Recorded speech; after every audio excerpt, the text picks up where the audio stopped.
नमस्कार. शिवसेना उद्धव बाळासाहेब ठाकरे पक्षाच्या वतीने आजच्या या अत्यंत महत्त्वाच्या पत्रकार परिषदेमध्ये सर्व प्रिंट तथा इलेक्ट्रॉनिक माध्यमांच्या प्रतिनिधींचं मनःपूर्वक स्वागत आहे.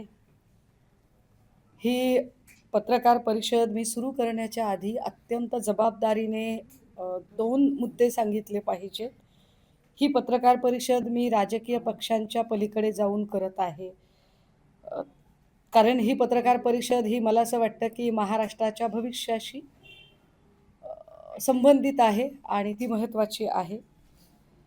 मी ही पत्रकार परिषद सुरू करण्याच्या आधीच राज्याचे माननीय मुख्यमंत्री तथा गृहमंत्री यांना विनंती करेल, की त्यांनी मला खरंच सुरक्षेची हमी द्यावी आणि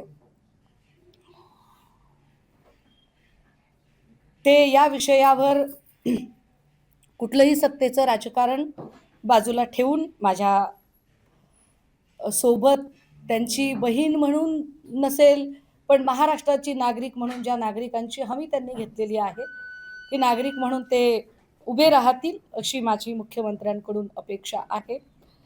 आपल्याला असं वाटेल, की मी असं का आज वेगळ्या पद्धतीने बोलत आहे, तर त्याला कारण आहे. आपल्याला आठवत असेल, की ॲडव्होकेट उके नावाचे एक गृहस्थ होते.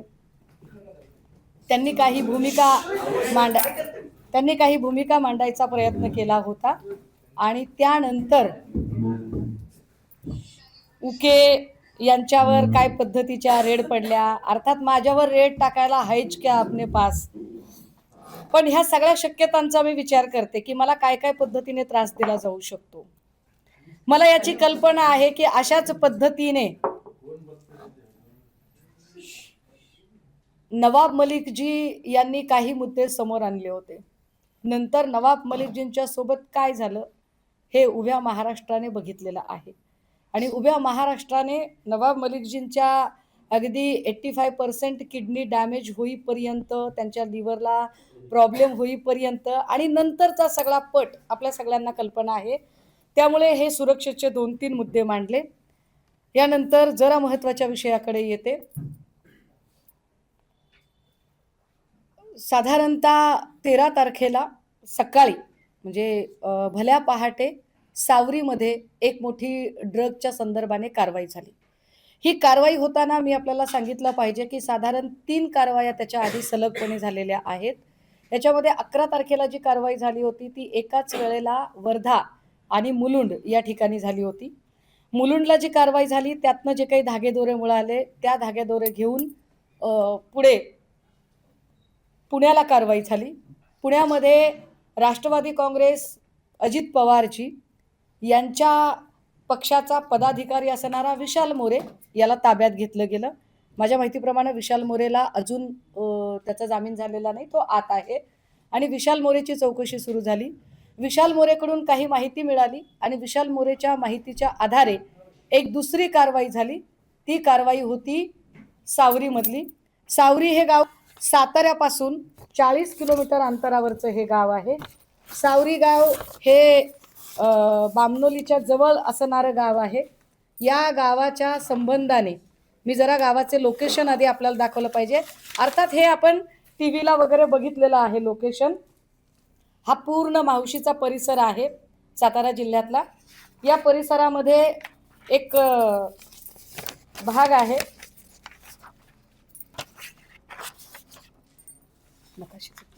हां, हे साधारणतः याच्यामध्ये 2 गोल दिसत आहेत आपल्याला.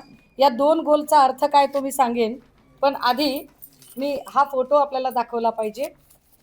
हे जे ब्ल्यू कलर दिसतोय हे कोयनेचं बॅक वॉटर आहे. मी स्वतः हे इतके तपशील सांगते कारण मी सावरीत जाऊन आले आणि एक एक गोष्ट बघितली आहे आणि सावरीतल्या प्रत्येक बाबी मी सावरीमध्ये आपल्याला सगळ्यांना घेऊन जाण्याचाही विचार केला होता. पण एक तर रस्ता अत्यंत अवघड आहे. या अवघड रस्त्यावरनं सगळे पत्रकार येऊ शकले असते का? लाईव्ह युनिट तिकडे नेणे शक्य नव्हते. दुसरं असं की मी तिकडनं लाईव्ह करणं शक्य नव्हतं कारण रेंज अजिबात नाही आहे. हे बॅकवॉटर आहे कोयनेचं. इथे साधारणतः एक बांधकाम दिसत आहे. हे रिसॉर्ट आहे. हे रिसॉर्टचं बांधकाम आहे. इकडे अजून काही भाग दिसतोय. इथे आतल्या बाजूला स्विमिंग टँक आणि बऱ्याच गोष्टी तयार होत आहेत. आता याच्या सोबतच जे मी आपल्याला दुसरा दाखवला हिस्सा, तो साधारणतः म्हणजे हा मोठा गोल जो आहे, हा मोठा गोल म्हणजे रिसॉर्ट आहे आणि हा छोटा गोल म्हणजे तो पत्र्यांचा शेड आहे, ज्या शेडमध्ये ही कारवाई झाली. हे अंतर साधारणतः आपण बघा. इथे आपल्याला साधारण जर आपला कॅमेरा जर झूम करू शकलात तर हा एक महामार्ग आहे जो गावामध्ये जातो. हा महामार्ग गावात जातो आणि याला जोडून एक पांढरी रेषा आपल्याला दिसते. याचे साधारणतः माझ्याकडे अजून निविदा आली नाही, पण जी मी माहिती घेतली त्यानुसार हा 75 लाख रुपये किमतीचा हा रस्ता बांधलेला आहे. हे विशेष आहे की बघा, इथे एकही गाव दिसत नाही, इथे घर नाहीये, इथे लोकवस्ती नाहीये, इथे वर्दळ नाहीये, इथे कुठेही माणसं राहत नाहीत. मग 75 लाख रुपये किमतीचा रस्ता इकडे का दिला? हे सिमेंट कॉन्क्रीटचा रस्ता का बांधला इथे? हे फार विशेष आहे की हा सिमेंट कॉन्क्रीटचा रस्ता का बांधला? जर इकडे एकही माणूस नाही, गाव नाही, घर नाही, वर्दळ नाही, तर या शेडला जोडणारा रस्ता का केला गेला? जर आपण पायी चालत गेलो तर 15-20 मिनिटं लागतात. जर आपण या ठिकाणी गाडीने चालत गेलो तर साधारणतः 5 मिनिटं लागतात. मी आता आपल्याला हा फोटो दाखवला पाहिजे. हे शेड आहे, ते हे रिसॉर्ट आहे. या रिसॉर्टमध्ये साधारणतः आता 7-8 रूम बांधून तयार आहेत आणि जो आतला भाग मगाशी दाखवला त्याच्यामध्ये खाली अजून वेगवेगळ्या अमेनिटीज तयार होत आहेत. हे इकडे काम, त्याची गिट्टी आणि फरशा आहेत. हा पत्र्यांचा शेड आहे, ठीक आहे. इकडे एक डस्टर गाडी थांबलेली आहे जी कारवाईसाठी गेलेली होती. आता कारवाईसाठी गाडी गेली होती आणि ही साधी गाडी आहे. आता याच्या नंतर या सगळ्यांमध्ये ही जी कारवाई झाली, या कारवाईमध्ये 45 किलोचं ड्रग सापडलं. या 45 किलोमध्ये मी आपल्याला त्याची किंमत थोडी हायलाईट केली पाहिजे. मी काही लोकांना विचारत होते आणि मी काल अख्खा दिवस त्याची माहिती घेत होते.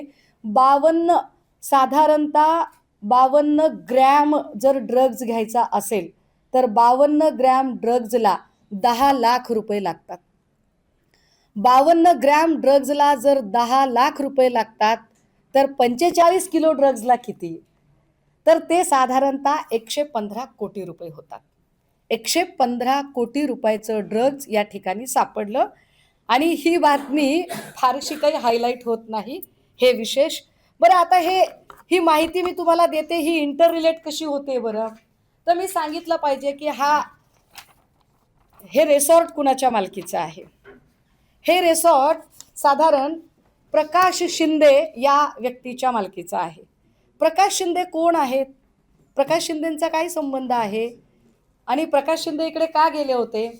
तर या शेडला, हे जे शेड आहे, या शेडला याचा मालक आहे गोविंद शिनकर. गोविंद शिनकरच्या शेडमध्ये, गोविंद शिनकरच्या शेडची चावी ही ओंकार डिगेने मागितली. ओंकार डिगेला सावरी गावामध्ये काळू नावाने ओळखतात. हे काळू नाव साधारणतः ओंकार डिगे.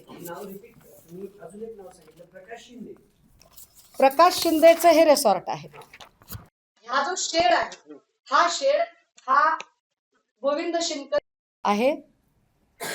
गोविंद शिनकरच्या मालकीचं आहे हे मी कसं काय सांगू शकते? तर त्याची तुम्हाला मी 7/12 दिली पाहिजे. येस, पत्र्याच्या शेडमध्ये ड्रग सापडला आणि या शेडची 7/12 गोविंद शिनकरच्या नावची आहे. ही गोविंद शिनकरची 7/12. या गोविंद शिनकरकडून चावी घेतली ओंकार डिगेने, असं गोविंद शिनकरने माहिती दिलेली आहे. ती माहिती आलेली आहे पुढे. आता याच्या नंतर जे रिसॉर्ट आहे, ते रिसॉर्ट हे प्रकाश शिंदे नावाच्या माणसाच्या मालकीचं आहे. त्याची ही 7/12, हे प्रकाश शिंदे. आता प्रकाश शिंदेच्या नावची ही 7/12, मी एक एक गोष्ट इंटर रिलेट करत सांगेल आपल्याला. बघा, ओंकार डिगे तिकडे होता. ओंकार डिगेला ताब्यात घेतलं आणि सोडलं असं प्रत्यक्षदर्शी सांगतात. त्याला ताब्यात घेऊन का सोडलं याची उत्तर अजून मिळत नाहीत. दुसरी महत्वाची गोष्ट की जर साताऱ्यामध्ये हे सगळं घडत होतं, तर याच्यासाठी मुंबईचे पोलीस का गेले, साताऱ्याच्या पोलिसांना ही गोष्ट का कळली नाही? घाटकोपरचे क्राईम ब्रँचचे PI आत्मजी सावंत यांनी ही कारवाई केली. आत्मजी सावंत यांनीच मुलुंडला धाड टाकली होती. आत्मजी सावंत यांनीच विशाल मोरेला ताब्यात घेतलं होतं आणि आत्मजी सावंत हेच साताऱ्यामध्ये गेलेले होते. आता इथपर्यंतची ही गोष्ट झाली. हे सगळं तिथे अजून एक माणूस होता जो फरार झाला. हे हॉटेल कुणी चालवायला घेतलं होतं, हे रिसॉर्ट कुणी चालवायला घेतलं होतं, तर रणजित शिंदे नावाच्या माणसाने चालवायला घेतलं होतं. रणजित शिंदे कोण आहे, त्याच्या नेमणुकीचं पत्र जर आम्ही दाखवलं पाहिजे.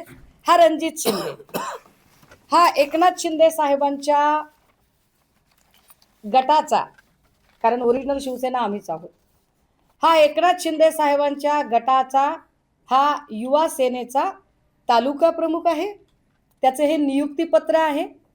हा नुसता तालुका प्रमुख नाही, एकनाथ शिंदे साहेब ज्या मूळ गावचे आहेत त्या गावचा हा सरपंच आहे, दरेगावचा हा सरपंच आहे.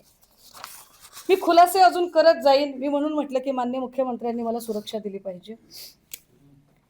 या सगळ्या संबंधाने काही गोष्टी त्यानंतर पुढे आल्या की 45 किलो ड्रग सापडलेला होता, पण ओंकार डिगे ताब्यात घेऊन का सोडण्यात आला? हा जो रणजित शिंदे आहे, हा रणजित शिंदे कुठे आहे, काय झालं त्याचं नेमकं? रणजित शिंदेच्या संबंधाने मी अजून एक माहिती आपल्याला दिली पाहिजे. ती माहिती अशी की तो दरेगावचा तर सरपंच आहेच आहे, पण रणजित शिंदे हा ते हॉटेल चालवत होता. हे हॉटेल त्याने का चालवावं, त्याचा काय संबंध आहे, आणि प्रकाश शिंदे नेमके कोण आहेत? तर the most important thing, the suspense of the story, Prakash Shinde हे माननीय मुख्यमंत्री उपमुख्यमंत्री एकनाथ शिंदे साहेब यांचे सख्खे भाऊ आहेत. प्रकाश संभाजी शिंदे हे एकनाथ संभाजी शिंदे यांचे सख्खे भाऊ आहेत. एकनाथ संभाजी शिंदे यांचे दुसरे बंधू सुभाष संभाजी शिंदे. काही लोक म्हणतील की तुम्ही चुकीची माहिती सांगताय. मला असं वाटतंय की आपण ती विकिपीडियाला सर्च करावी, आपण ती क्रॉस टॅली करावी. ठाण्यामधून 2017ला प्रभाग क्रमांक 17 मधून यांनी नगरसेवक पदाची निवडणूक लढवलेली होती. ही त्यांची वडिलोपार्जित सातबारा आहे. या वडिलोपार्जित सातबाऱ्यामध्ये सुभाष संभाजी शिंदे आणि प्रकाश संभाजी शिंदे हे दोघे जण एकत्र दिसतात वडिलोपार्जित सातबाऱ्यामध्ये. ही वडिलोपार्जित सातबारा बघताना अजून एक गोष्ट स्पष्ट व्हावी की पोलिसांच्या रेकॉर्डवर आलेली गोष्ट अशी आहे की या शेडमध्ये 3 लोक राहत होते. या 3 लोकांची नावं काय आहेत बरं? तर या 3 लोकांची नावं जरा मी आपल्याला सांगितली पाहिजेत. त्यातलं एक नाव आहे कायम नजर अब्बास सय्यद.